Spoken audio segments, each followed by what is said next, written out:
Okay, let's get started. Welcome everybody. Thank you for joining us today. My name is Rebecca Morris and I'm the manager of the Australian Disability Clearinghouse on Education and Training, ADCET for short. My pronouns are she, her. I'm a woman in my 40s. I have long brown/grey hair and I'm wearing glasses and a black jacket over a patterned top.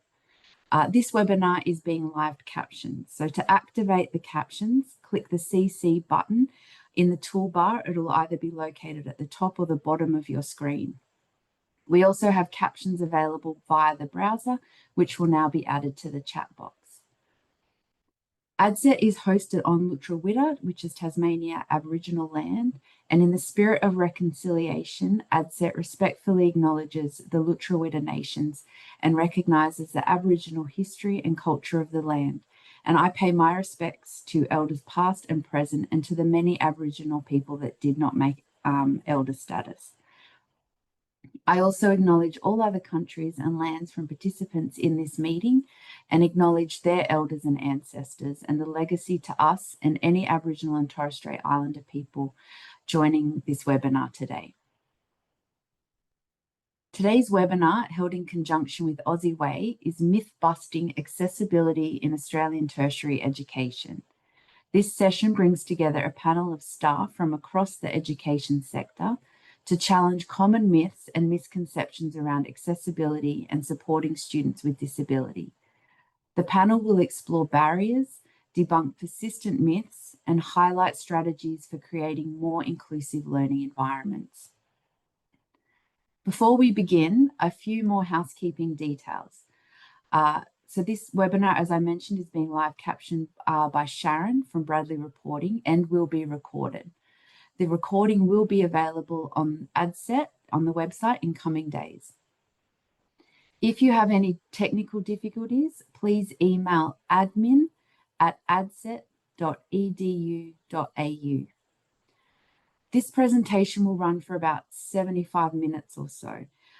As this is quite a long session, we'll stop for a short 5-minute break at around the 50-minute mark. Then at the end, there'll be 10 to 15 minutes for questions. Throughout the presentation, feel free to use the chat box with us and each other, but please remember to choose everyone so we can all read what you have to say. The panel will be happy to answer questions at the end. If you have a question and would like to, you would like asked, please use the Q&A box rather than the chat box. Also, please feel free to use the reaction emojis during the presentation. Thank you so much to our panel, and I'll hand over to you, Darren. Excellent. Thank you, Rebecca. And thank you to ADCET and OZeWAI for putting this on as a joint presentation. Ricky Osman was going to be facilitating today, but unfortunately Ricky was unable to join us due to some last minute clashes that have come up unexpectedly. So I will be facilitating some of the questions on behalf of the panel today as we move through our myth-busting exercise. But hello everybody, my name's Darren Britton. I am the National Assistive Technology Officer with ADCET, and I'm glad that so many people are able to join us today. We were very surprised by the numbers of reactions, and we haven't done a myth-busting session for a while, but lots of myths are starting to creep back into the system and into narratives and communications, and talking with colleagues and those from across the sector, we thought it was probably time to do another one of these myth-busting things, and this is why they're important. And joining with OZeWAI, who again are the experts in a lot of the web accessibility, certainly part of things, and do meetups, etc. But we'll get to some of that later on. But thank you everybody for joining us here today. I'll quickly go around our other 3 panelists that are here today and get them just to very briefly introduce themselves and let us all know why are busting these myths important to them. I might start with you, Kim. Yeah, hello everybody. My name is Kim. I am the Digital Accessibility Practice Lead at the Australian National University. Very glad to be here today to bust some myths around digital accessibility, and super pleased to be part of this ADCET and OZeWAI collaboration. So thanks for having me. Excellent. Thank you, Kim. Andrew. Hello, name is Andrew Downey. I work as an accessibility consultant at Uni of Technology, Sydney. I work 1 day a week and my specific role is in the area of technology, assistive technology. I also am a committee member of OZeWAI, so I'm wearing 2 hats at the moment. And it's, the whole myth busting thing is so important because getting the technology right resolves so many problems, and if we can get rid of some of the myths and provide some input, that's going to be extremely helpful. Thank you. Excellent. Thank you, Andrew. And absolutely true. And Amelia. Hi, everyone. My name's Amelia. I'm from the University of Tasmania.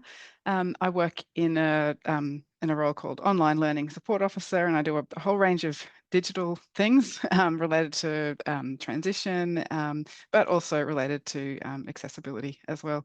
I'm really keen to help bust some myths because, you know, let's focus our efforts on the actual barriers rather than the imaginary ones, if that makes sense. Thank you, Amelia. Imaginary barriers, and again, a lot of them are, which brings me to probably a little bit of a asterisk on today's session. You know, any one of the myths, when we started to put this list together, we came up with a list which would take us a day to even start getting through. So we've kind of condensed it down as much as we can into ones that we think would certainly be more applicable for this joint audience.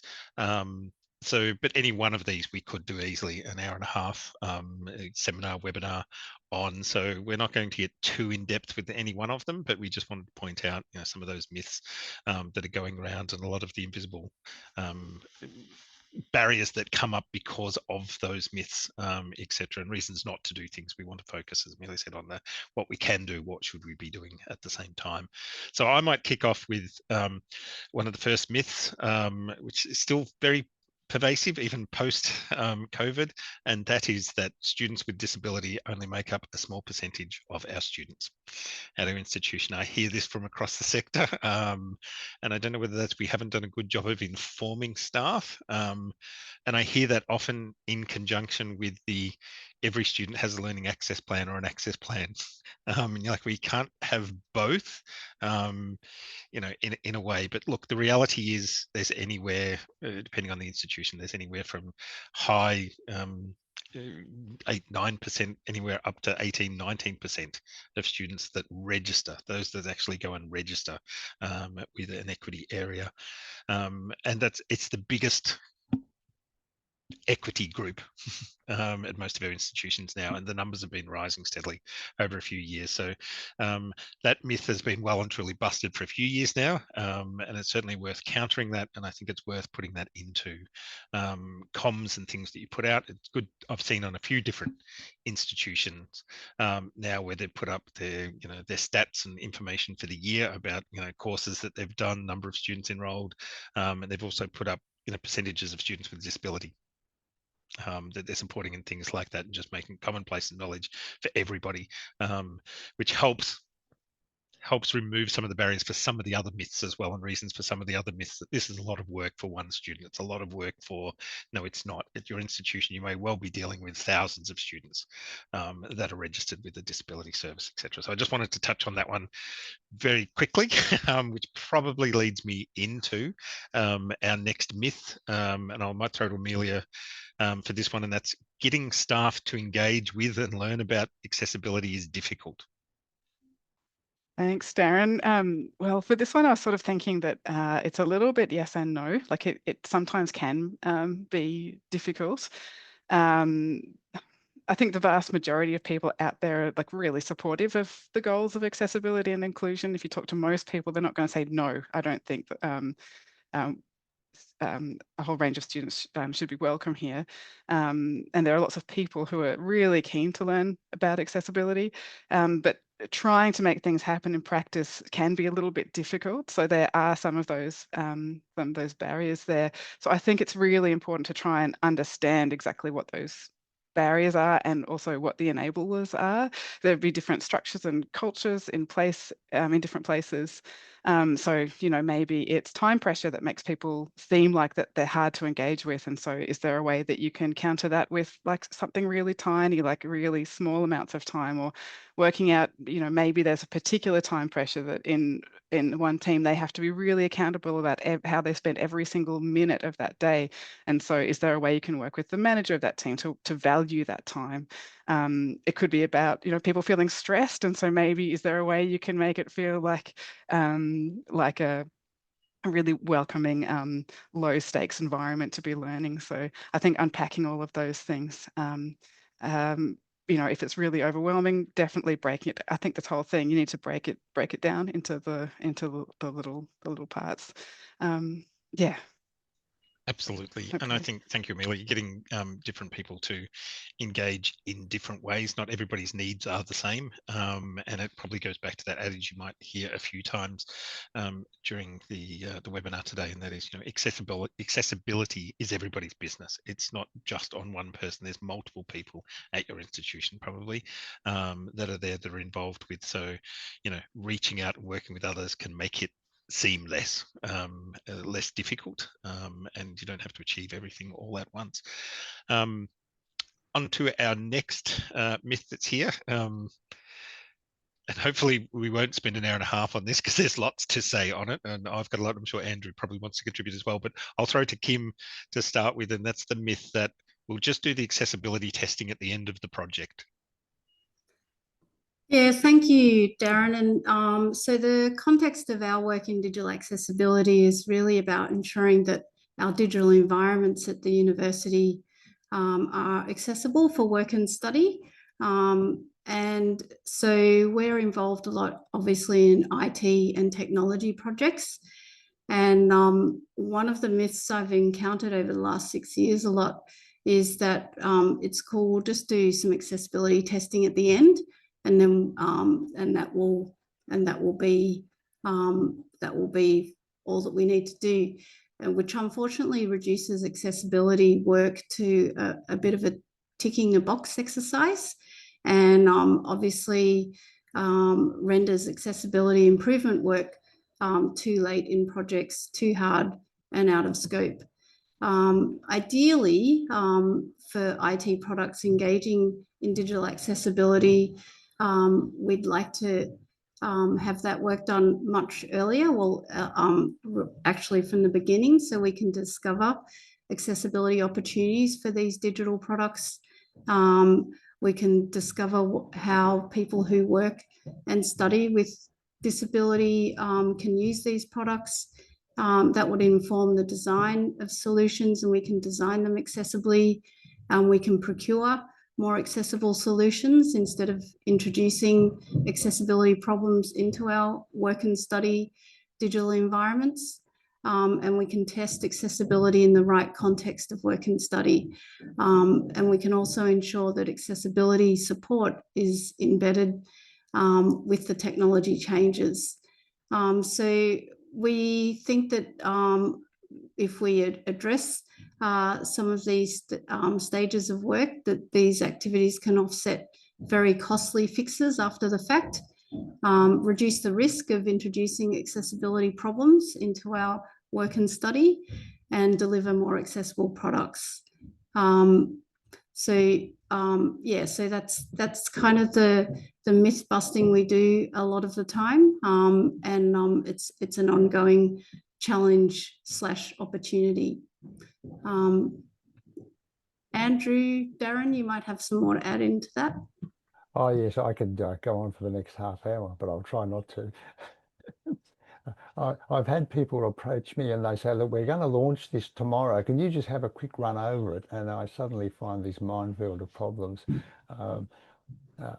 So checking from the beginning is really important. It costs vastly less if we start working on making the product accessible at the beginning rather than trying to fix it at the end.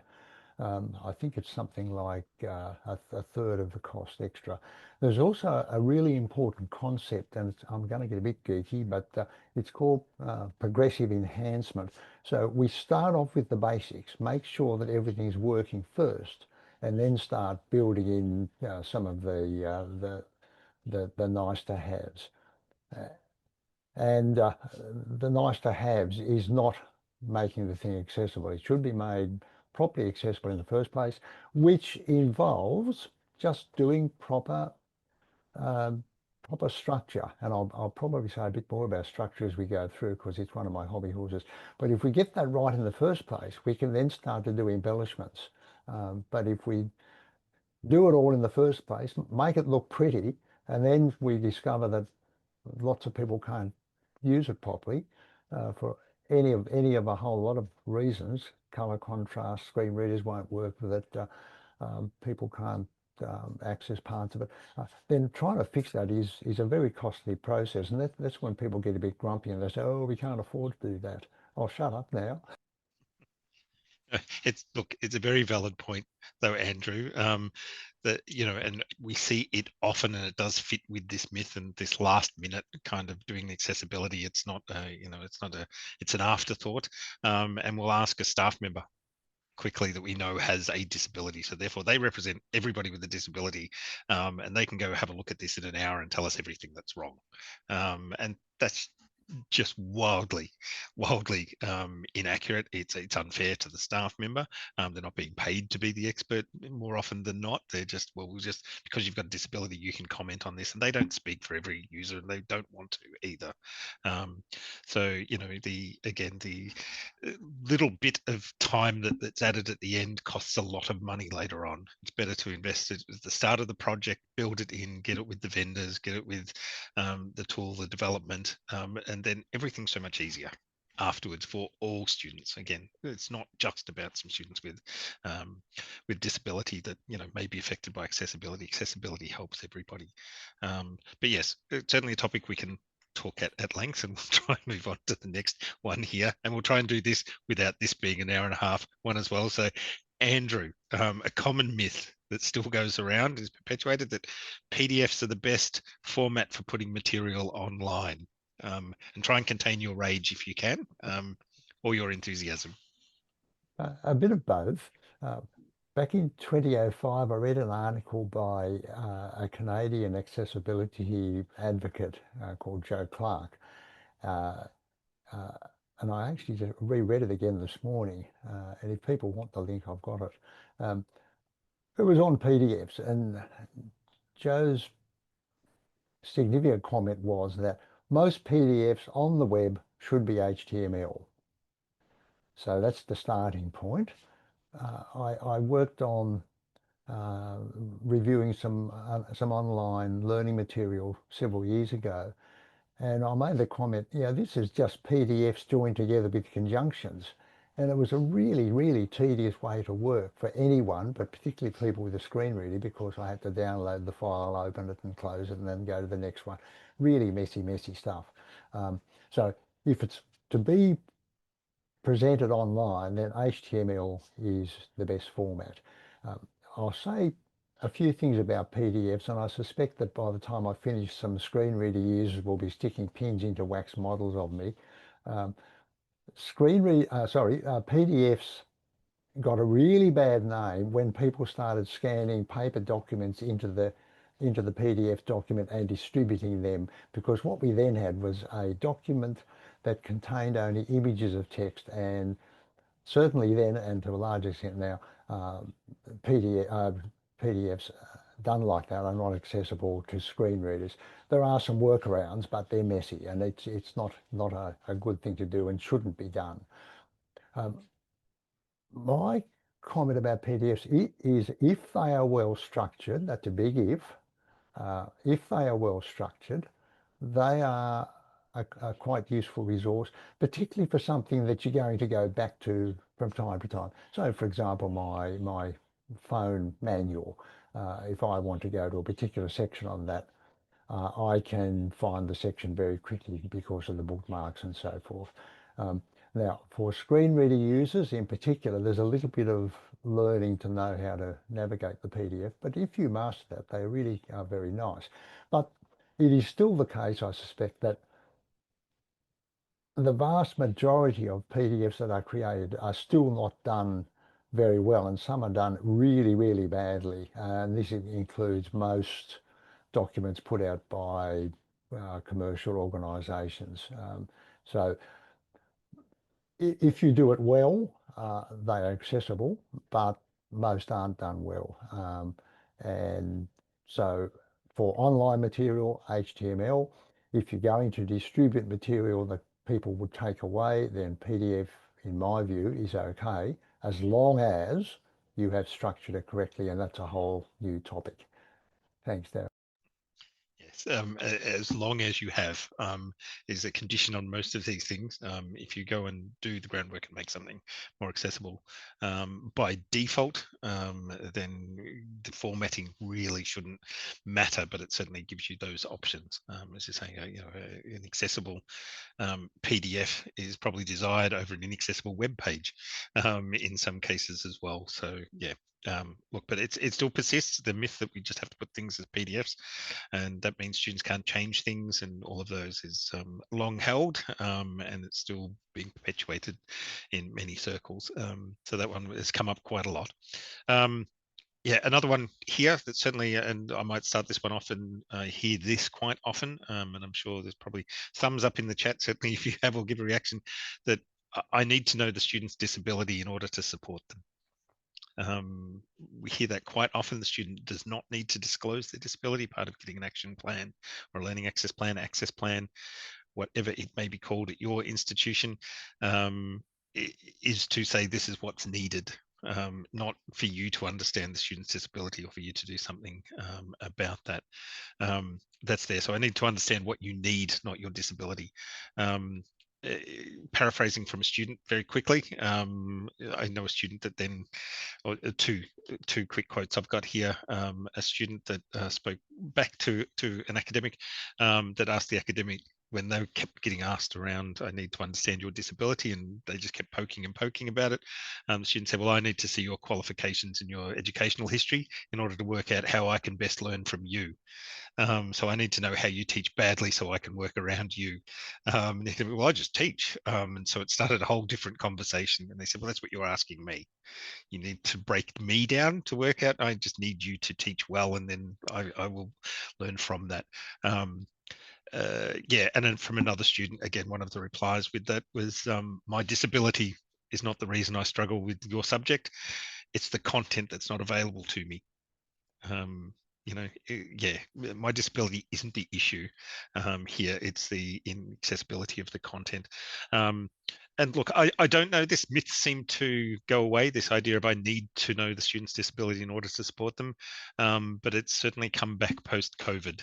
I'm not quite sure why we gave a lot of leniency there and a lot of trust during COVID, particularly on the East Coast in Australia, and things have certainly clamped down, tightened down a lot more with that. So it's yeah, it's an interesting myth that continues. Amelia, you've probably got some things to say with this as well. Yeah, I was thinking too, because part of my job, I do sit with students and show them through different software options and troubleshoot things. It's actually not as helpful as you might think to, well, if you're coming in new, to have the diagnosis and all, like a whole lot of diagnostic reports and that kind of thing. On paper, people might have the same condition, but the impacts will be really different for different people. So actually the most valuable thing is to talk with the student about how they're, like, where the trouble spots are, accessing their learning, and then working together to resolve that. Yeah, people also have different preferences and the tools and how they use them, what sort of voices they like or don't like, or anything. So it's actually, for anything I'm doing related to it, I don't need to know really, unless someone wants to chat about it, but And look, personal ideally, preference. it ends up being extra work as well. Unpacking all of that, and it shouldn't ideally be about. And speaking with certainly some designers and academic staff, it's not about building for that one person.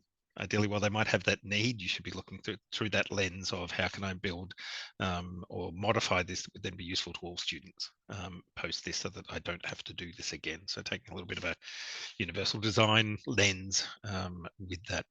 But I might, speaking of designing and stuff coming from accessible by default, Kim, I'm going to throw with you the great myth that the vendor, our third parties that we procure things from, so the vendor has said that it's accessible, so we're all good to go.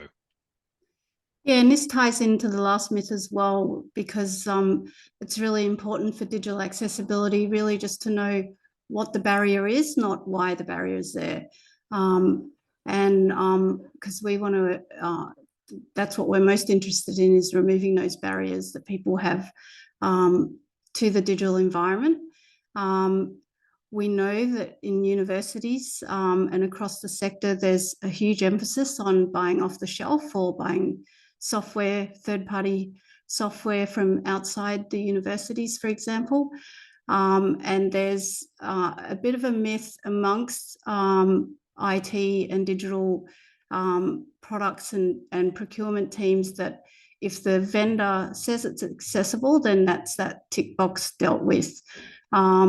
So anyone in digital accessibility would be familiar with this particular myth. To bust that myth, we spend a fair whack of effort testing things in the context of people who work and study for our university. We work with the human-centered design team to make sure that we've got the right user flows that we're testing for the context of the work and the context of the use of products. We always do that sort of sense checking, even when we've been told that the product is accessible. And I have to say that really 98% of the time, the findings that we make are different to what we've been told from vendors. So it's really useful to do that checking in-house. It's also, we find those courted accessible procurement guidelines really useful. They're very good guidance on stepping through accessible IT procurement. And so, yeah, that's the kind of resource that we rely on to ensure we're doing good quality work. Andrew, I see you have your hand up. Once you're finished. Oh, I've always finished, especially when you've got something to say. Last year, I was on an OZeWAI subcommittee looking very specifically at accessible procurement, and it is a huge problem to find products, whether we're talking hardware or software, where the product is accessible. Vendors sometimes produce a document called a VPAT, that's a voluntary product accessibility template, and very often they either don't know what half the stuff means that they're filling in, or they just lie. I hope I don't get sued for that. And it's a real problem, and it can be very difficult to test the product before you pay the hard earned for it, and then you get it and you find it doesn't work, and then the vendor says, oh, that's not really my problem. It is a huge problem, and the solution to it is difficult to achieve, because until we can get people who are doing the procurement to be well aware of what the pitfalls are, and until we can get vendors to be more responsible, it is a big problem. One of the new standards in Europe may well help this, because a lot of the products that are developed in Europe are going to have to meet accessibility guidelines, and if we get those products here, that'll help us as well. And that standard carries on to Australia, but I think it's actually law in the EU now, so that could be helpful. Thank you. Thank you, Andrew. Thank you, Kim. Look, procurement is one of those things that will change a lot of things if we get, you know, the tools right in the first place. There's two quick things I'll add to that. I've certainly seen a few of those voluntary product accessibility templates or VPATs that just have a lot of not applicable, not applicable, not applicable, because they don't think it's relevant, that it doesn't perform these accessibility things, but that's how the tool's going to be used in some cases. So, you know, they haven't been filled in necessarily by experts either. The other side to that is, if you can get some tools which certainly have some good accessibility options, but when they're then integrated into our, you know, institutions, those features are generally off by default in a lot of cases. So we get something which is accessible, and then we turn all those accessibility features off when we then install it and make it available to staff, because it wasn't followed through that we got it for these reasons and these things need to be turned on. So yeah, do some due diligence and make sure that those features are then followed through and made sure that they're installed at the time. Yeah, the ADCET Audit guidelines that are there on accessible ICT procurement, there's a link in chat there, are a good reference to go through to make sure that at all stages of procurement that you're thinking about what is this tool or software that we're getting, and making sure that that's accessible. And there's some good good what is it, the clause bank, and some good things you can ask vendors to do, even from show us the accessibility features when they're doing one of their demonstrations, not just talk about it, actually show us the features. And if they can't even demonstrate the features to you, then I wouldn't necessarily trust the information that's there, and let them know that you're going to be asking them that, so then I'll put on the spot and they can go and come back and show you those features. Because if they can't, then buyer beware, unfortunately. Speaking of things that sometimes difficult, but not. Andrew, I'm going to throw to you to a great one. Making mathematics accessible is difficult to do. Yes, there goes another half hour. So again, this will be a bit of a potted summary of the whole mathematics area, and it's been one of my areas of quite strong interest for a long time. Going back to probably 25 years ago, we had the emergence of MathML. So that's a combination of mathematics. The ML is as in HTML or XML. And that code will produce very accessible maths. So screen readers can read it and literacy assistance tools can read it. The problem is that to write MathML, particularly if you don't have a tool for doing so, is extraordinarily tedious. It requires many, many lines just to write a fairly basic equation. A product was developed back about then called MathType. That has since been discontinued. There is now a product written by the same guy, actually, called MathCat.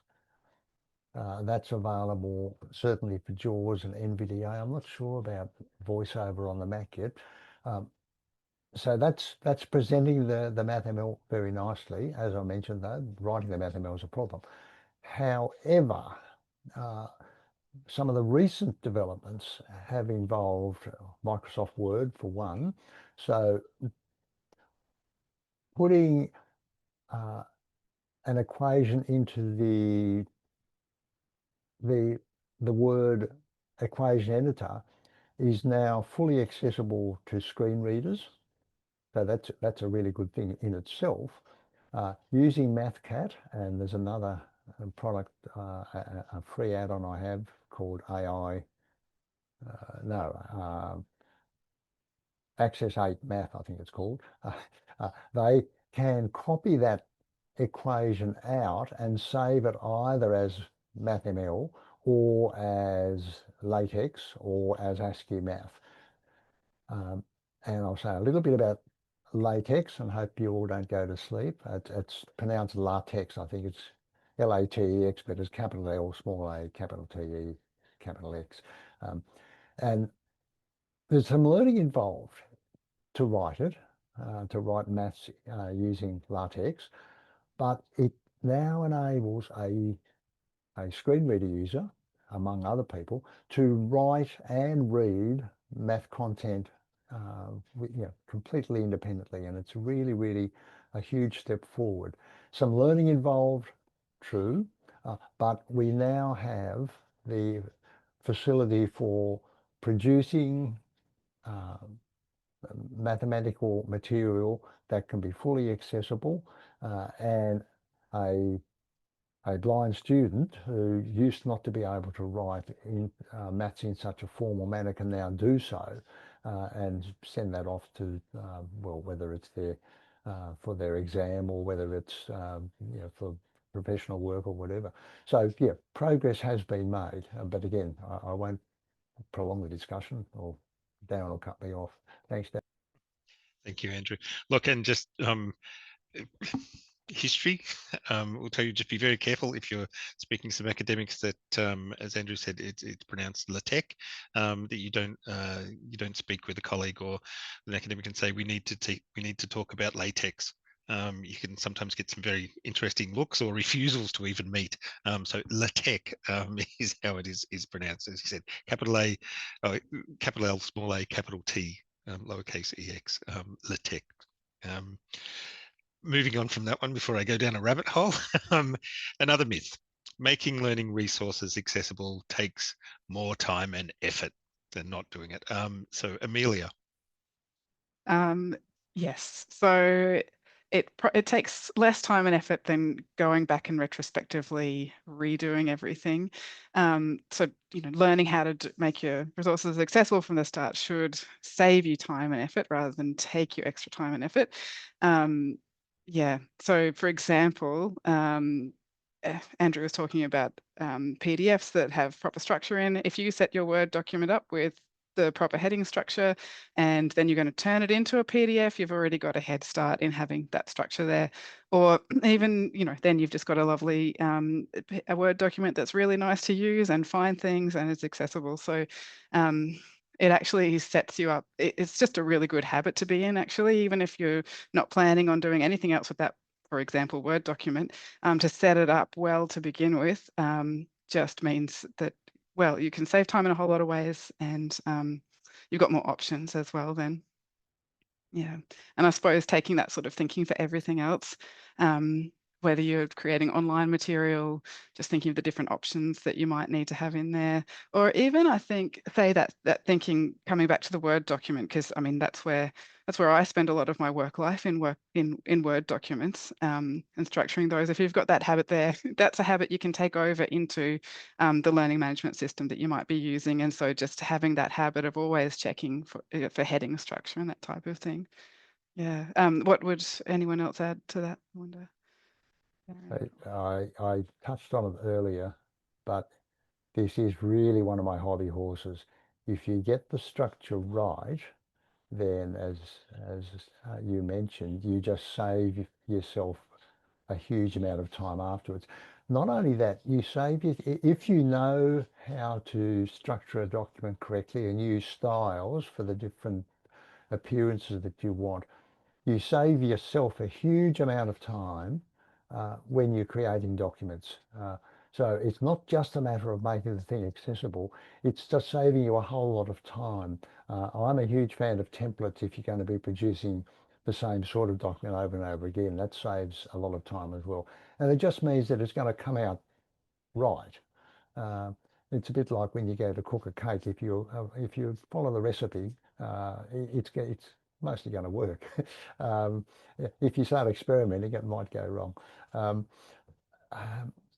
It is just so important, and I someone near and dear to me, when they were going through uni, I kept saying, you're not structuring your documents, and they kept saying, I haven't got time, and they have since realised how much time they save by structuring documents correctly. It takes a while before Dad gets listened to, but anyway, yeah, if we learn how to do it, we don't just benefit students, we benefit ourselves.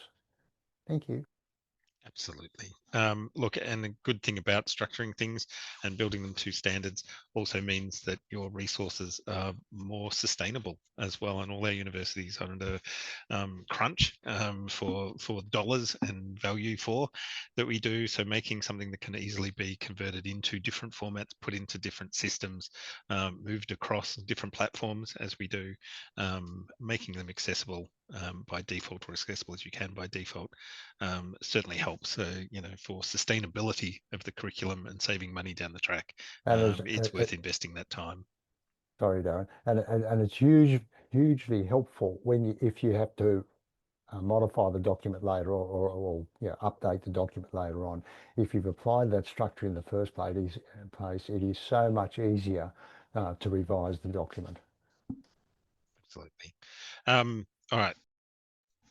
Sorry, quickly to one of my bugbears, I suppose, that's here, and I hear this quite often, and that is around automatic captioning, or the automatic generated captioning that we now have in many of our tools, in Zoom and Teams, and in some other formats and platforms that we put our video and media content in. And that's the myth that automatic captions are good enough, so we don't need 100% accurate captions. It depends on when you tested them, how you tested them. And certainly for some students, it's fine. For a lot of students using the automatic captions, but for a deaf student, not having 100% access is just not equitable, and just assuming, oh, well, they'll know what words are wrong. You know, it's one of those ones that I often hear, or they can hear when the word's wrong. Well, they can't, and it can be completely misleading. And if you're going to do that, then you want to be putting a proviso on your learning resources saying this should be not taken as 100% accurate and not be used for assessment, because you're really asking somebody to start at a default or a deficit position by giving them something that's not applicable to what every other student's able to get. You know, while they are getting better, again, it's still about the input, and might cover this a few times, rubbish in, rubbish out. You know, AI is still not that great at the moment, even though that's being used in a lot of the automatic captioning tools at the moment. To help improve the accuracy of them, they're still not to that level where it can clearly do some things with multiple accents, with different dialects, different languages, different environments. We know even like a lot of lecture rooms, an academic will walk away from the lectern if that's the only microphone that's recording, or it's a ceiling microphone that's picking up the whole room and students typing on their laptops and other things. So the quality of the recording that goes in also desperately affects the captions, and a lot of these companies will test their captions against, you know, a really good quality headset microphone in a dead room with no echo, with all of those things, and say we've reached 98% accuracy. But in the real world environment, you'll often find it's probably somewhere around 70 to 90%, depending on what's there. And that means, you know, every third word is probably wrong in the context. And put that into some disciplines where there's specific terminology, it's just not good enough to say automatic captions are good enough and we don't need them to be 100%. No, you do, and it helps learners learn in different ways. A lot of people turn captions on just by default now, whether you are deaf or hard of hearing. Captions just help everybody, so make them as accurate as you can. I don't know if anybody else wants to add to that. Just briefly, step into the fray. Just briefly, I was talking to a deaf student last year, and I said, what are the automatic captions like? And she said, they're normally pretty good, but what they get wrong is usually the really important bits. Exactly.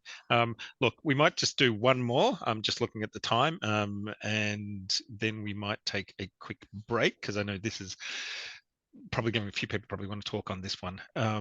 And so, Kim, I might start with you, but this myth or misconception, we should say, that it fits into as well, that privacy rights supersede accessibility rights. Yeah, thanks, Darren. This is a complex one, and it's a big one that comes up in universities a lot. And so I definitely went to the Brains Trust, which is a small group of digital accessibility practitioners across universities on this one. And one of our key collaborators, Andrew Norman at the University of Melbourne, and I were talking about this one. And he's made some excellent comments that I'd love to share that conversation about this issue about privacy versus accessibility. Obviously, they're both competing human rights, and they've been both enshrined in Australian law. What privacy people have done effectively is establish a set of Australian privacy principles, and these were added as a schedule to the Privacy Act. We don't have any Australian accessibility principles, but maybe we should have. In 2021, the Human Rights Commission and Technology final report did recommend establishing digital communication technology standard, but there hasn't been any further action on this at the moment. In the meantime, what we want to see in digital accessibility is how we can raise the profile of accessibility. The phrase right to privacy seems to carry more weight than the phrase the right to accessibility.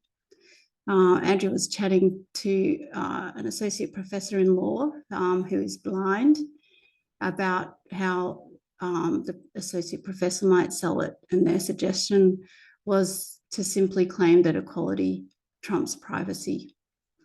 In a matter of reconciling competing rights as best we can, or it is a matter actually for reconciling competing rights as best we can. And for example, some of our deaf staff members want to use otter.ai to produce high quality transcripts of Zoom calls. But Otter says that they use transcripts to train AI. So there's privacy risks in that. So we put in place a range of measures to mitigate the privacy risks, such as downloading transcripts and deleting the originals. We do all of this via a privacy impact assessment, which includes the assessment from our security team, considering and documenting the concerns associated with accessibility initiatives is healthy and gives accessibility professionals credibility. So yeah, it's a tricky one, this one, privacy and accessibility. But basically, it is interesting to think of it in terms of privacy and security, which try and prevent something. And it'd be good to have a stronger voice with accessibility, which is trying to enable something. So yeah, Darren, did you have some thoughts too, or anyone else? Just very quickly, just to not too much comments, but just a question, I suppose, around that. So a privacy impact assessment. I like that idea. So that's an assessment that's done for when these queries come up at your institution. Yeah, so privacy impact assessments are a component of procurement, and it's an assessment of a proposed digital solution, and it goes through a number of steps. It looks at the data security, it looks at the privacy and confidentiality implications of particular data solutions, and it involves the cybersecurity team doing an assessment as well. Yeah, that's. So I wonder if there's a way to integrate accessibility into that at the same time. So while we might be looking at privacy, where can it also enable accessibility or disable accessibility as well, functions that's there. But again, we could spend hours on the one topic. Just quickly, anybody, Andrew, you got anything to add to? I just thought, Darren, that you might want to comment on the privacy versus accessibility when it comes to some of the note-taking assistance tools such as Genio Notes.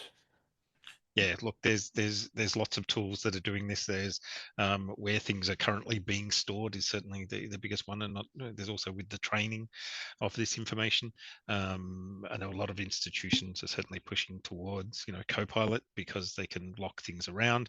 But with some of the other tools, be very careful. I'm not sure of the latest one with Genio, which is a note-taking tool, but things do get scrubbed from the server. It's not used in training and bits like that. So, but beware. I know Otter AI has been removed from some New Zealand institutions, again, because they passed a privacy of data and security act there, which meant Otter couldn't be used at a bunch of institutions anymore because the company just said, no, we're going to keep the data over here.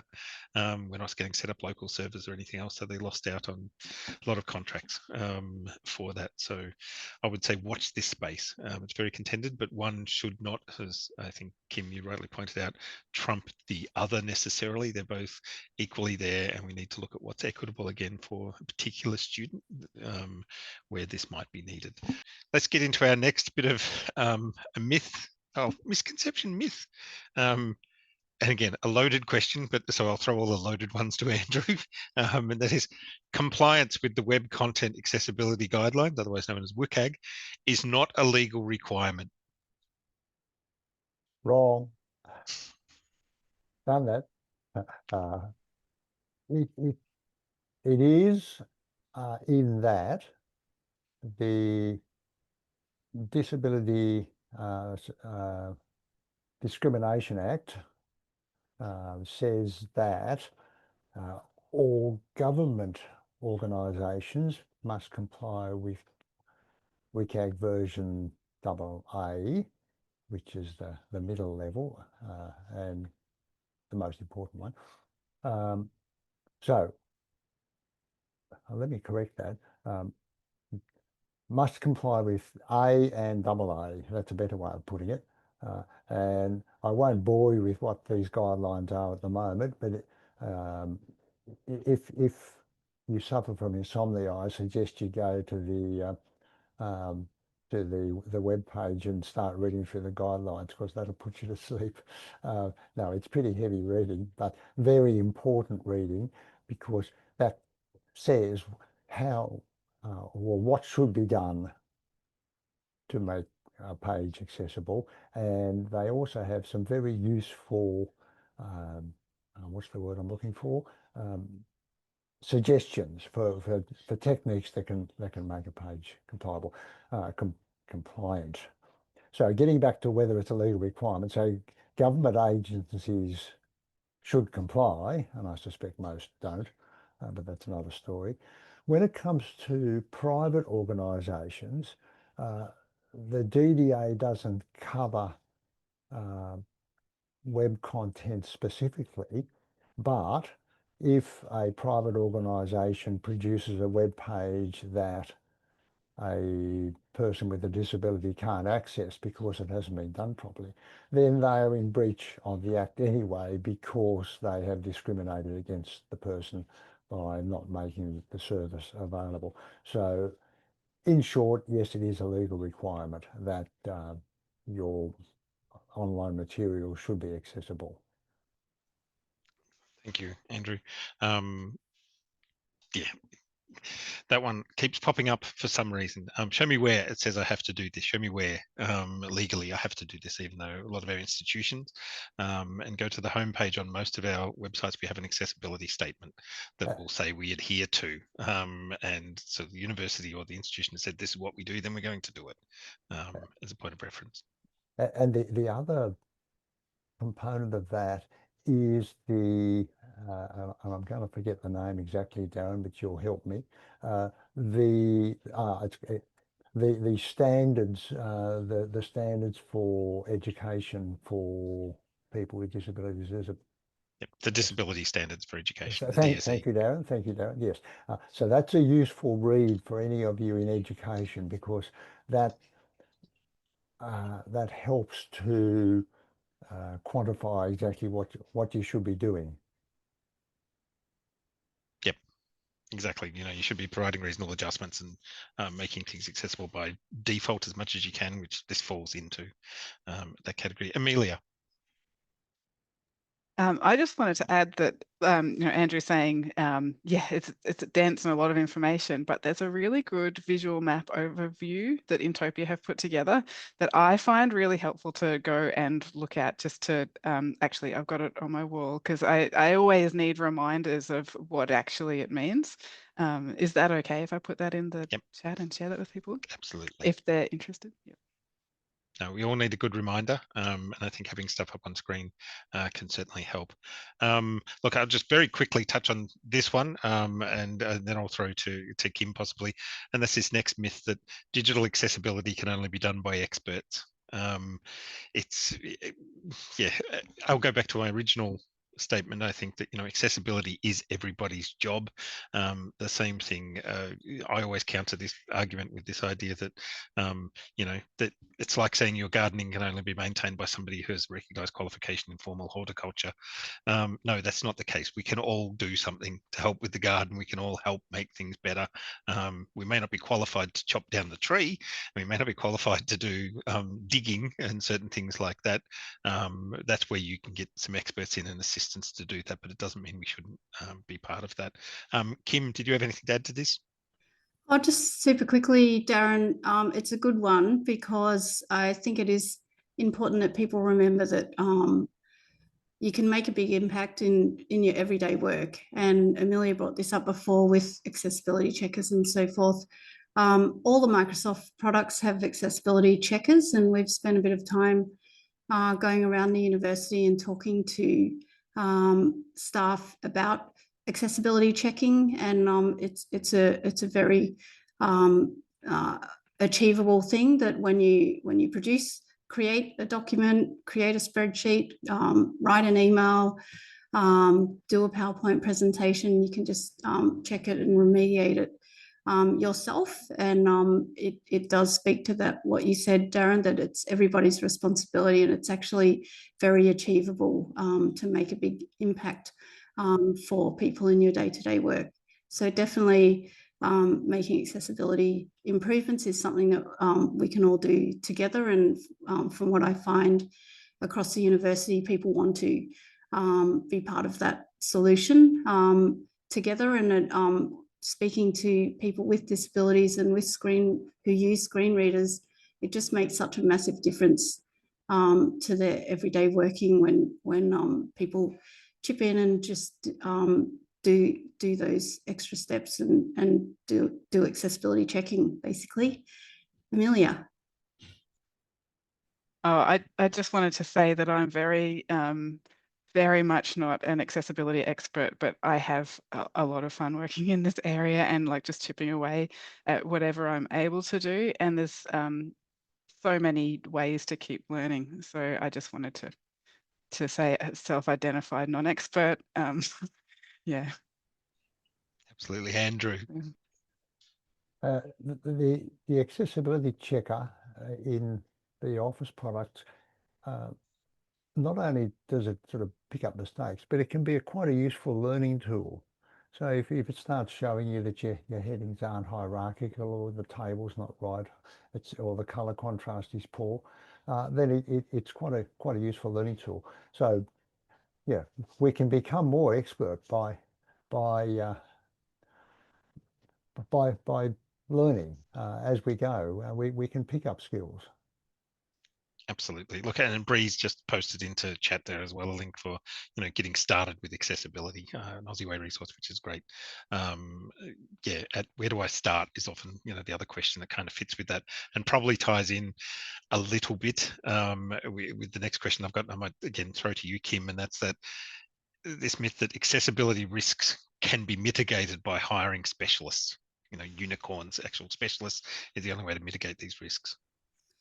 Yeah, and I think it's a maturing concept, really, having digital accessibility specialists in universities. But then there's the risk associated with that, where by universities then think that they've solved the problem by bringing a resource in, which is a great progressive step. But as we've all just said, it's a collaborative effort across the community to make accessibility improvements and, in fact, to identify accessibility problems to solve and engage in accessibility in a constructive way. So I did read an article recently that said accessibility specialists are expected to be unicorns. There are so many layers of, as we've discussed today, for digital accessibility work, and one person can't solve all of them. So yeah, it's just it's great that we get to collaborate and work together. Absolutely. Look, and it's also important in all of that as well, that it's not just, again, on a few, as we're saying, it's everybody's business, but also to include people with lived experience, you know, in testing, in procurement, in all facets of kind of thing, that, as we touched on earlier, it's not just the final check that we might do afterwards. We may have actually gone with a better tool if we'd involved people with lived experience in the decision making that would have benefited everybody, and we wouldn't then be doing all this post fitting afterwards, or we'll do that in the next update, or we'll add this to the next generation, as the vendor will promise, and those kind of things. So having people with lived experience and those voices at the table during that project and planning, and not just at the end of that process, is key as well. Just a quick comment about people with lived experience. Useful to get a range of people too. If I, as a person with lived experience, uses my screen reader to look at a website, I will often approach that quite differently to someone who's just starting out with their screen reader or hasn't developed a lot of coding knowledge. And both views are important and useful. Yeah, just keep that in mind, just a range of people to have a look at the material. Yep, absolutely. And good point, Andrew. And, you know, what, again, we can't assume all our students know how to use, and it's another myth which is kind of on this list here that fell off, that all our students are, you know, experts in the tools that they use situation. So if we've got time, we might get to that one as well. A common one as well, which is popping up, and that's, again, with the range of tools that are now available, etc. So Amelia, I might throw to you, because I know you've got some recent experience with this, but this myth that this web page tool overlays we're kind of referring to makes our website accessible. Yay, our work is done. Yeah, it would be really nice, wouldn't it? But no. I mean, I suppose, as we've been hearing about, there's so many elements to accessibility. Some of these tools, they might pick up some things, not be able to do other things. They may create more work for you. They may make things more inaccessible. There's a whole range of these ones out there, I think. Yeah, I think often an organisation might be looking to identify all of the places where they need to be fixing things. So auditing the web pages so that they can direct their energies. Instead, probably you're better off developing staff capability so that you can, you know, once you've found those things, fix them. You've got that in-house capability there, but also knowing that those tools are not necessarily going to do what you think they're going to do, or resolve all your problems. Yeah. I have a lot to say, but I know we don't have a lot of time. Would you summarize it in any particular? Question in chat of, you know, give particular examples. Look, there's the range of tools. We won't mention some tools by name necessarily. They're the ones that you often see floating along with some websites. So there's a little disability icon you can click on that can change the font and the colors and those kind of things, they're useful functions, but it doesn't mitigate the need for accessibility. But they're often sold as, this makes your website now accessible. And that's the real risk that's there. And there's lots of litigation going on when you name certain companies. Yeah, there's lots of cases in the States, particularly with this. Sorry, Andrew, you were saying? Yeah, just to distinguish between overlay tools and tools that are actually checking the website for structural errors, and there's a big difference between the two. Some claim to fix your website and usually don't, whereas tools such as the WebAIM tool and a host of others will actually go through the site and you know, do a check of your website, which I always regard as a good start. rather than being a definite answer. Absolutely. Look, and these tools, I think, have their place, but they are not the solve all. This solves all your accessibility problems. It can add some extra functions for some users that those tools that can be really useful for. And I know ADCET's got one on their page that helps with some different bits and pieces, but it doesn't negate the fact for needing to make sure that your content's accessible. It just means this adds some variety for users. It doesn't replace the need to go and do things. So again, we could spend a lot of time on that one. So we might quickly move on, or I'll get embedded with that one as well.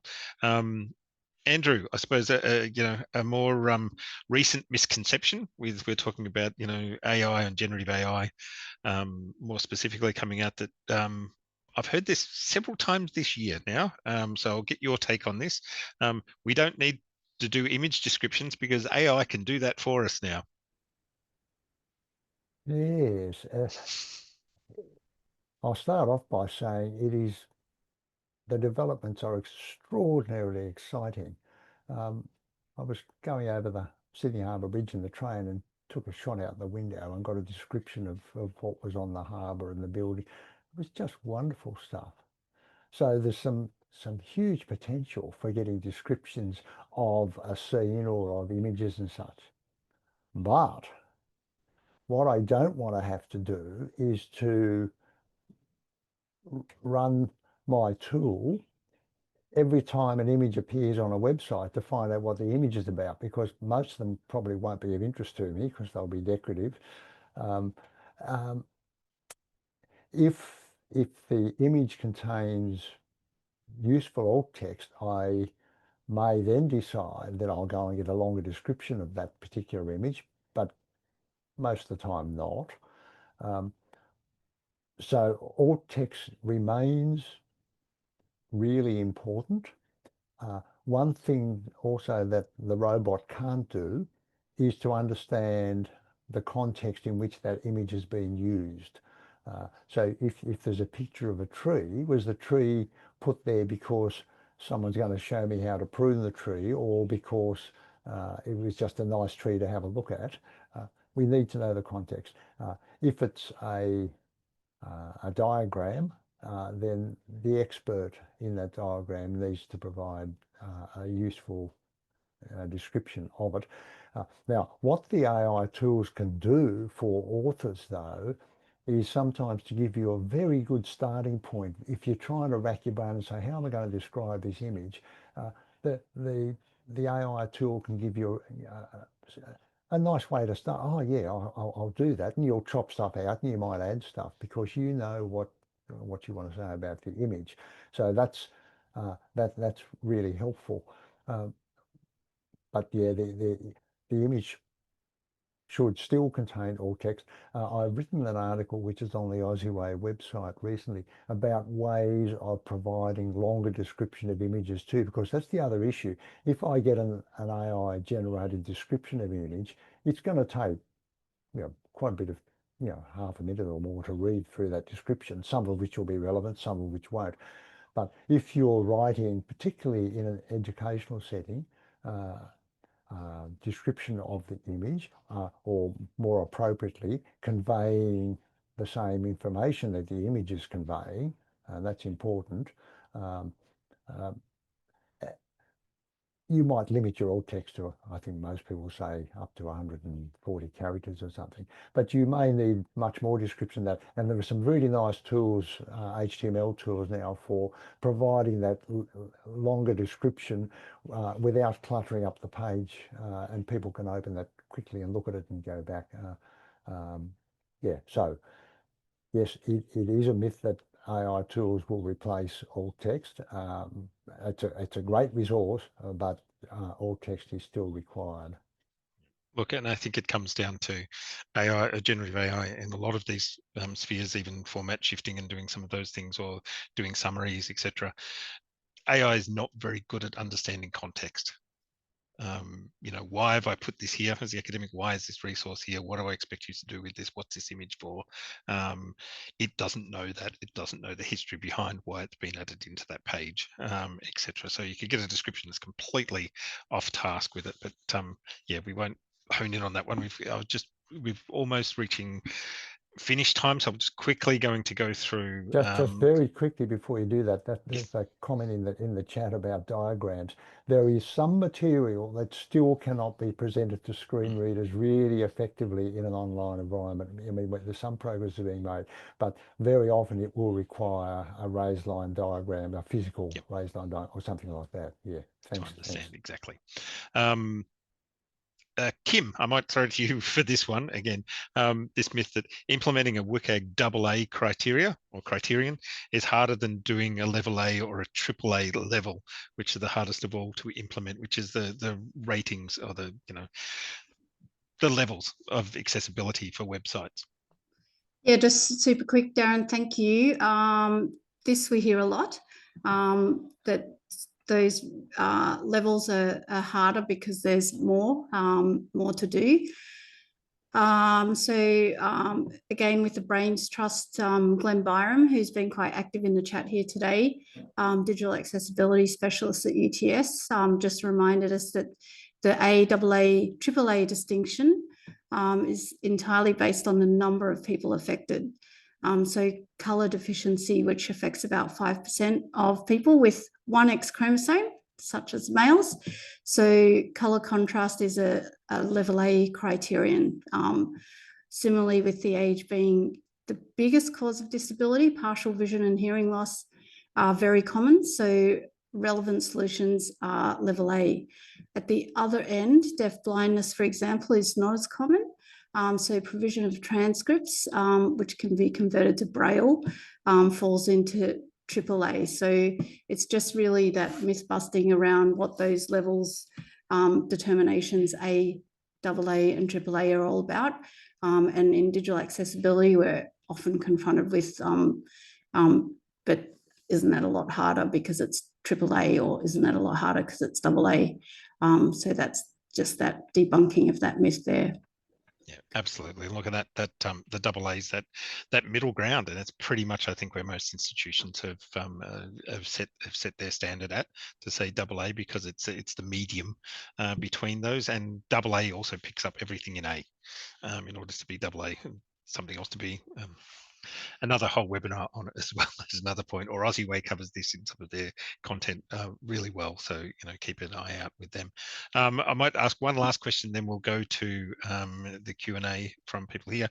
And Amelia, I'll say this one to you, working with students as well, but this myth that technology and software is just very intuitive these days, so we don't need to train our students on how to use the tools that we're asking them to use, which is probably a bit of an extension, I think, of the myth which has hopefully been busted, but still persists, that students are all digital natives.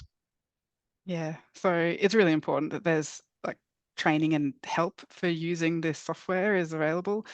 Some people, you can just hand them the software and off they go, because some people are really just great like that. But for a lot of people, it doesn't matter what their age or generation is. It's really important to have someone to give you a tour, show you around, show you how to apply it to your learning. You might be able to get it to work, but how can you use that to get the best out of your studies and have someone to help you troubleshoot when things go wrong.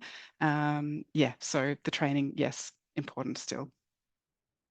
Absolutely, thank you. Look, I might wrap the official part of our things there, but let's get to some of the Q&A. Look, some of these have been answered, so I won't go through all of these, but comments that have been put in to these Q&As we'll also put up onto the website with the resource, with the video and the transcript, etc., from this, so that people can see some of the questions that are there for everybody that's there. There's some questions on disclosure which have pretty well been answered, so I won't go into that. Sources for the myths that we've busted. Juliet, possibly we've spoken about some of those, so hopefully we've answered some of those questions today. Nick has asked in here a question around, do inclusion advisors normally consult with subject coordinators before recommending specific apps and assistive tech to students? Katie's put a reply in there, but I would also add to that, I generally, my experience, no. They'll say what adjustments need to be put in place, not necessarily what software that the student will be using, and get that checked necessarily with the academic. But it might be cropping up a bit more, certainly with generative AI. I'm not sure. Does anybody else have any thoughts on that question?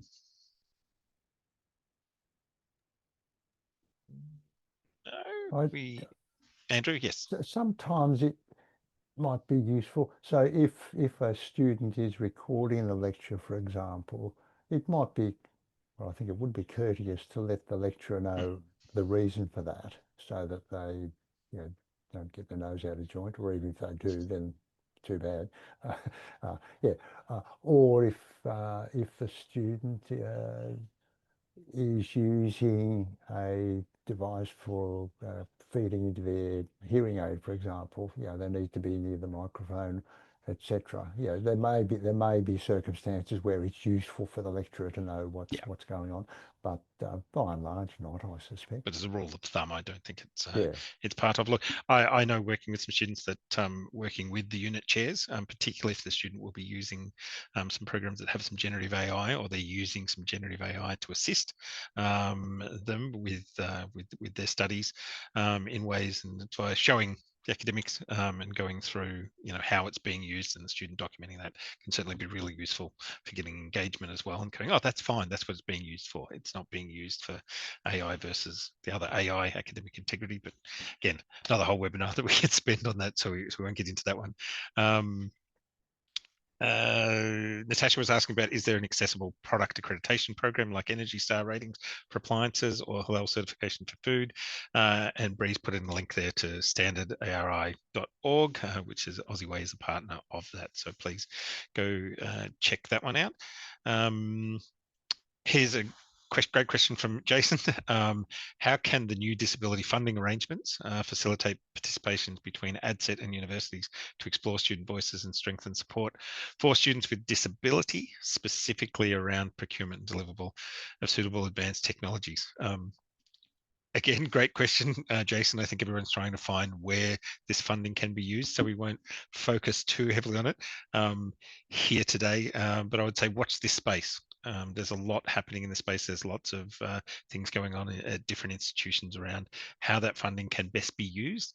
And particularly, I know of a few where that procurement and delivery and what technologies should be using along with that AI discussion is probably really important. Anybody else want to add to that?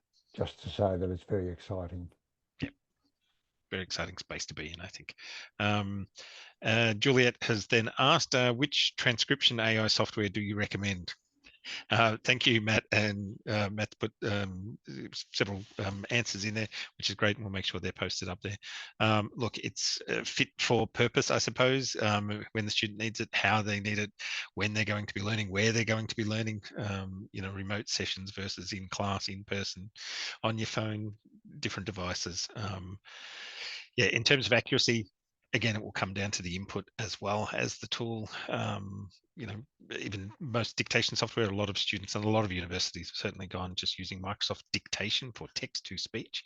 So going the other way with that. But there's lots of options out there, and it's worth certainly playing with.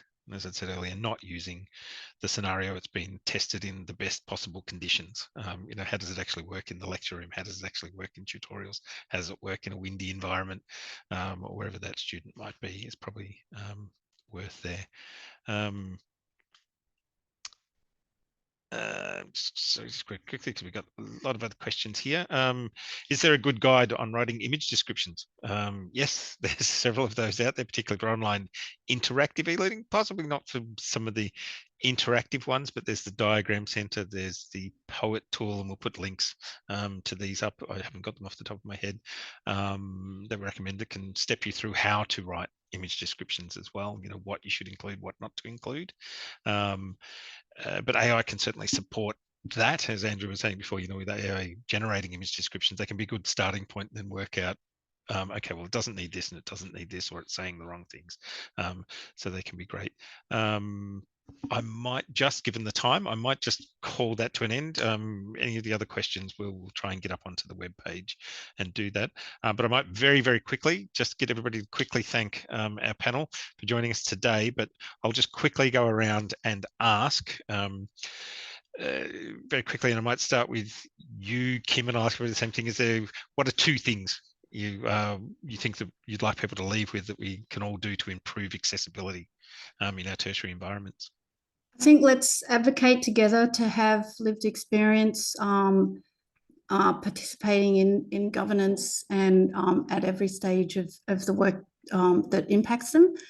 So more asking of people with who study and work with disability what improvements they'd like to see happen. And we're all doing it, but this sort of collaboration with OZeWAI and ADCET and the melding of all this expertise in the room today, not so much the panelists, but everybody that's here today who works in this area, those collaborations across universities are so important. Digital accessibility, working with accessibility services and HR ongoingly, it's just so important. So thank you, OZeWAI and ADCET. Excellent. Thank you, Kim. Amelia, your two takeaways you'd like people to think on what they can do to improve accessibility. Well, I think find other people who are interested in similar work. Like we're saying, you might be scattered throughout the organisation, and see what you can do together and learn. And find an accessibility meetup. Maybe I go to one in Tasmania. OZeWAI have some. They also run a whole lot of really great sessions. I always go to those. And also celebrate your wins, even if they're little ones. It's really important.